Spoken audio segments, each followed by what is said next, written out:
I want to talk about loneliness and depression. Um, I've had quite a lot of times in my life where I was feeling quite alone. And even the past few years have been lonely and also somewhat depressive for me.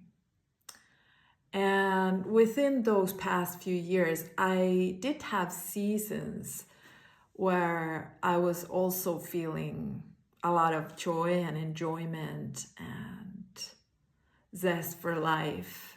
And even at the times when I felt very much alone and longing for companionship and solace, and when I was experiencing depression, I still had this deep sense of okayness within myself that perhaps was lacking some other times in my life, previous times when I was feeling lonely. Partly because I feel the depression and loneliness was paradoxically because I had found the ultimate home within, and I guess you could call my true nature. But what it also made me see very clearly and experience very clearly was all the dysfunctions in my life, and or let's say my psyche and in my being, and what was imbalanced in my relationships. And I'm not denoting that this process is somehow completely over or anything, but I want to specifically talk about the depression and loneliness as parts of a spiritual process. But I also don't want to spiritually bypass. I guess I'd rather speak about the psychological side of the process. I feel that in our culture, in our Western culture anyway, depression and loneliness are really pathologized to the extent where we really want to avoid those experiences. And when and if we experience loneliness or grief, deep grief, we often don't have enough safety, internal or external, or support to feel that it is okay and we are okay when we are in those processes. Loneliness or depression don't mean that anything has gone wrong. I actually believe that in order for us to deeply individuate and heal trauma, wherever it's from, in this lifetime or others, we actually need those periods of loneliness that I call the winter of the heart's winter. We need to winter sometimes to be able to go through and surrender to the process where the old scaffoldings of our lives and psyches are being torn apart or ripped away, so that we can actually meet ourselves in love.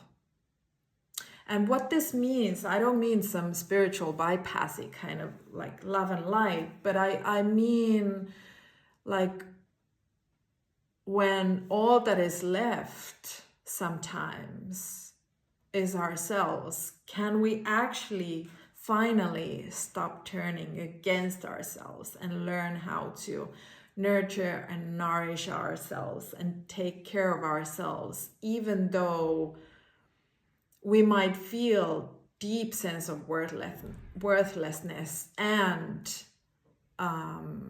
isolation. can we actually take charge of us being the ones who get to decide our own worth, undependent on anything outside of ourselves? And that's, I feel like that's perhaps one of the deepest meanings of self-love. And so my process of the past few years was because I broke up from my last romantic relationship 4 years ago. And during the same week that this happened, my longtime best friend and I got into a conflict. And well, it wasn't exactly a conflict. My experience is that a lot of bullshit was thrown onto me, and and that was never cleared up between the two of us, even though we tried. But I see that the friendship has really come to its end, its natural end, and I had a lot of difficulty in acknowledging that and accepting that. And at the same time, there was a lot of grief that I had around my loved ones, and even before that, even before the romantic relationship that ended, 2 years prior, I had ended the most the safest attachment of my life this far, and it was a relationship that I had for 5 years, a loving good romantic relationship. And I left that one when I met the other guy. And in my naivety, I thought with him I would experience all the safety and love plus everything I had longed for, which was passion. And I didn't realize at the time that I had totally outsourced the sense of safety and the sense of passion in my life, these experiences. And the process of loneliness and also depression at times was actually retrieving my own perhaps hard power is how I would call it, my own sense of safety and passion and completeness within my own being as a woman and just as a being. And everything that wasn't in balance with that had to go.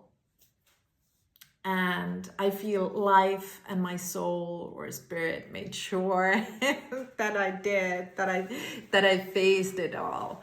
And all the ways I had given my power away, and all the even subtle, very subconscious ways that I would relate to other people that were not in sync with my true being, and being complete unto myself.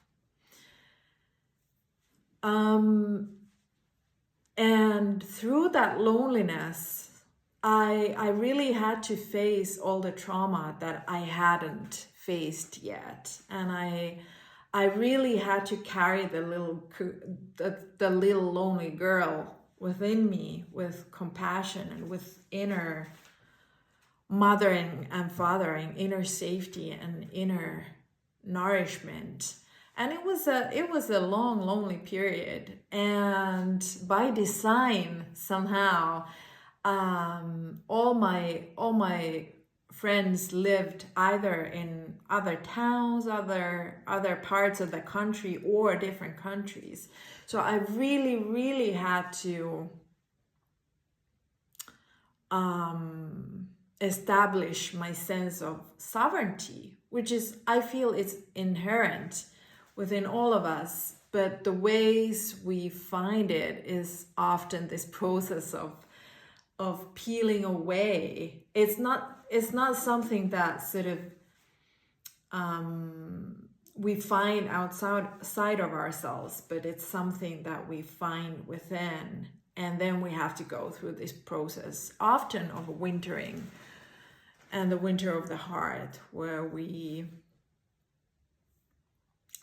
actualize that sovereignty. And so this is what happened for me within the past few years. And what I see was so instrumental in that was that I had established enough inner safety, and also emotional skills and emotional regulation, and facing my codependent patterns, and becoming aware of them, and learning how to nourish and nurture myself, like inner parenting, in order to actually face myself in that depth that life was presenting me, asking me if I was ready to actually embody it to that depth, my sovereignty to that depth. And so that winter of the heart really went through some deep sense of helplessness and also victimness. And I mean, I had gone through many spirals of meeting my victimness and all those coping mechanisms. But as we know, the spiral keeps spiraling, and we can always find something new from a different perspective. And I feel this process has also led me to this beautiful sense of humility, in the sense that as a human being, I will always go through all kinds of processes and emotional processes, and they are not the marker of my worth, because I'm always worthy. But all the experiences in our lives ask what, in my opinion, what self-compassion would be in this. And that's how we embody our spirit, by this compassion, not getting rid of our humanity, and not having to spiritually bypassy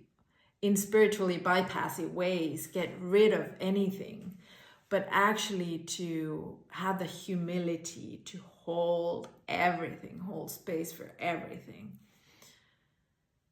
And this to me is what healing is, or embodying our spirit really is, and what self-love really is. And when life turns out in ways that we could have never imagined, and not necessarily always in ways that feel good, because in those some years I really felt like my life was not unfolding at all in the ways I had expected, especially having come so deeply home to myself.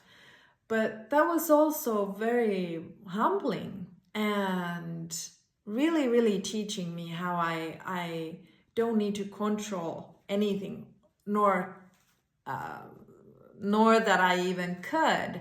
But there were layers, and there still might be layers within my psyche, where there are these beliefs that I somehow should be able to control my life, and that was a measure of my worth or success or whatever. So the past few years have also taught me how to sort of surrender deeper and deeper into the mystery of life as it is, reality as it is here and now, and that I'm safe to do so. And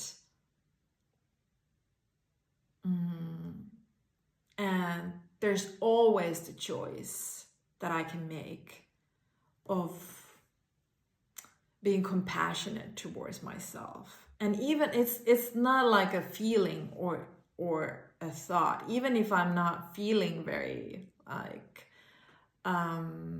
in sync with life, I can always show myself respect by taking good care of myself.